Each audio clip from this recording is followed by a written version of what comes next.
যুক্তরাজ্য বাংলাদেশ হাই কমিশনের মাননীয় হাই কমিশনার মহামান্য আবিদা ইসলামের সাথে আন্তর্জাতিক সংগঠন কানেক্ট বাংলাদেশ গ্লোবাল এর 100 জনের মতবিনিময় সভা অনুষ্ঠিত হয়েছে।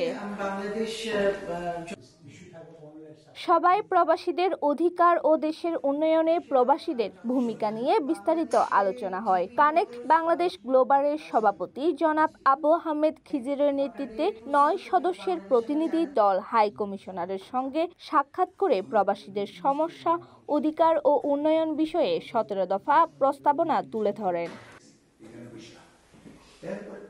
প্রস্তাবগুলোর মধ্যে উল্লেখযোগ্য ছিল প্রতিটি উপজেলায় এনআরবি হেল্প ডেস্ক স্থাপন, অনলাইন ভোটিংয়ের ব্যবস্থা, নিরাপদ বিনিয়োগ পরিবেশ, সরকারি প্রণোদনা, হয়রানি বন্ধ এবং সুলভে বিমান টিকিট নিশ্চিতকরণ।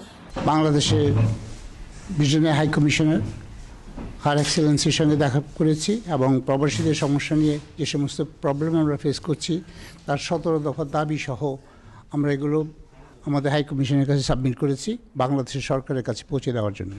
এবং আগামী জুন মাসে আমাদের এক প্রতিনিধি দল ঢাকায় যাবেন এবং ওনাকে আমরা রিকোয়েস্ট করেছি প্রধান উপদেষ্টা সহ প্রবাসী কল্যাণ মন্ত্রণালয়ের কর্মকর্তাদের সাথে আমাদের আলাপ আলোচনার ব্যবস্থা করার জন্য। সবাই আরও অংশ নেন সংগঠনের যুগ্ম সচিব কাজী নজরুল ইসলাম, মীর রাশেদ আহমেদ, সহ সভাপতি আব্দুল হাই, শওকত মাহমুদ টিপু, মোহাম্মদ আলী রেজা, হান্নান তরফদার, মোহাম্মদ সাইফুদ্দিন এবং ডাক্তার সেলিম খান প্রমুখ।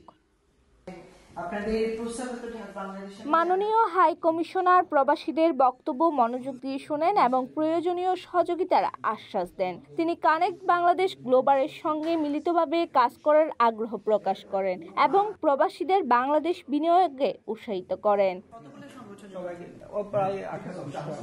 সবাই দূতাবাসের ডেপুটি হাই কমিশনার জনাব মোহাম্মদ হযরত আলী খান উপস্থিত ছিলেন।